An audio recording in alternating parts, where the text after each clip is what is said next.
Hey guys, so we're back.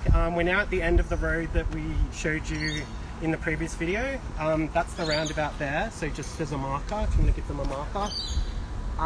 And basically if we spin back around, this kind of wedge facing this way, this is all the sciencey buildings. So unfortunately neither Georgia or I study any science degrees, so we don't know a whole lot about what are in these buildings. They're a bit secret to us. But if you are concerned about what rooms you need to be in and you do study more science-based, lab-based degree, definitely get on your teams and there are people there who will be able to help you. But yeah, basically, yeah, that's that side of the uni now, up the back, and we will head down this way now. Yeah, this is clinical science here as well. Yes, and there's two major lecture theatres in these buildings that we're heading towards, so the majority of people will probably see this space at some point. Yeah, even I have, and I'm an art student, so that's neat for me.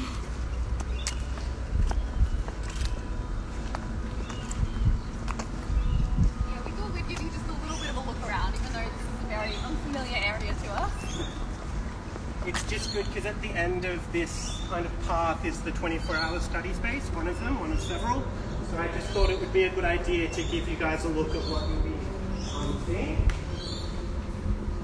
So this is the lecture theatre I'm very familiar with. I had this lecture theatre for like 4 classes because it's massive. This one and the one at G40, which we'll show you, are basically the 2 main ones, so I thought it would be good to show people how to get here. Then yeah, all inside of there are some classrooms, but the majority of them are more sciencey based. I haven't had marketing classes in here before, and some coding ones, so you never know.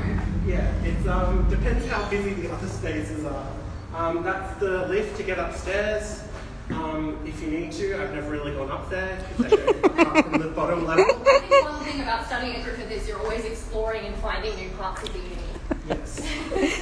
And then this is the other lecture theatre, just through here. I've been in there a few times. 1.08.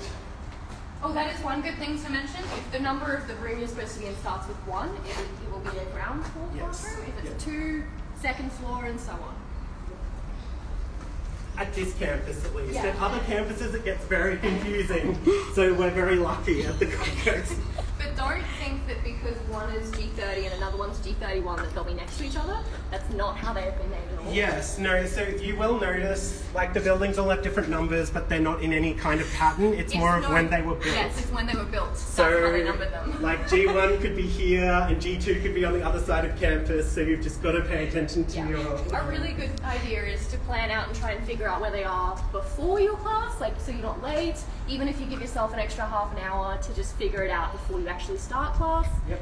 Really great idea, hey? Yep, and there have been cases where I've been on one side of campus and have to get to the other within 10 minutes. The first doable. time, it is doable. It's very stressful the first time, but you kind of get into a routine after a while. So if you do have classes back to back on either side of the campus, give yourself time before you start that day, or like the day before, to figure it out so you're not just rushing, but you also know where you have to go. Because there are a couple of shortcuts at this campus as well, which make it easier.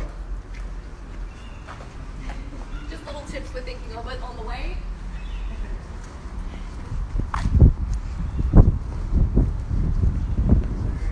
not sure what this turned into, but I assume it's like exercise science or something. Strength lab. I don't know what that is either. But it sounds we will show you the gym and the pool on the way back. Yes. Because there is a gym and a pool for all students. You can sign up and use those. Yeah, if it's still the same, it was $10 a week. That was the deal that students get. So that's... I do not currently know what's going on with the COVID and that though. So that might be another thing to ask Student Connect if you're interested. Or you could bring the gym as well. Yeah, bring the gym, or if you're on campus, I'm sure you can go in and ask. We could probably ask someone on the way back. There's someone. But anyway, vending machines. Yay!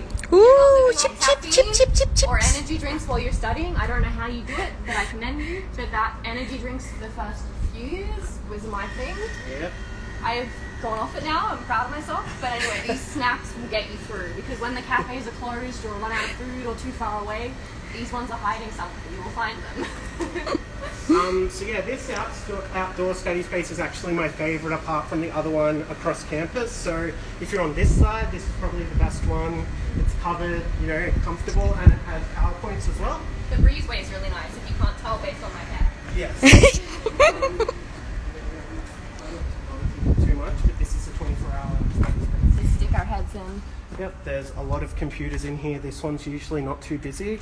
Although during trimester 1 and trimester 2, towards the end of trimester when assignments are due, this one does get quite packed. I've never been in here. This was new to me. Yeah, so I've got many memories of spending late nights here with friends finishing stuff, and this place has been packed, so it's a good one. And there's also classrooms as well. That is one thing. There is a thing that you can do on Griffith where you can check whether computers are available based on the computer labs. Yep. If you want to know more about that, again, our Student Connect, Yep. or we can let us know and we can post about it actually and show you how to use it, because yeah, you can look up which computers are available, how full they are, and that's really helpful. And just letting you know, this building is GO2, and the one we went past was G16. So just before I forgot Taking that. notes of these numbers. Yes. And yeah, that's just the clinical science stuff. Yeah, there's more lectures over there yeah. sometimes. There are lectures in there, but I've never been in that side of the building, so I'm not sure what's in there. There is a lecture study hall in there. I've been in there like once. Okay. Also, water refill stations. I'm going to point those out as much as I Yes, remember. Because just at the end there, before, next to the doors, there's more water refills. probably not too important to show you that now. We will walk past plenty of them. Yeah. But I will be sure to point them out because I use them so often. Yep. But yeah, that's pretty much it for this side of the uni. You've basically got the science buildings that I said down there. Yeah. 24-hour study space, good outdoor study space. We might head back down the road that we came down just before and do the gym and the student centre, and we'll see you in a couple of minutes.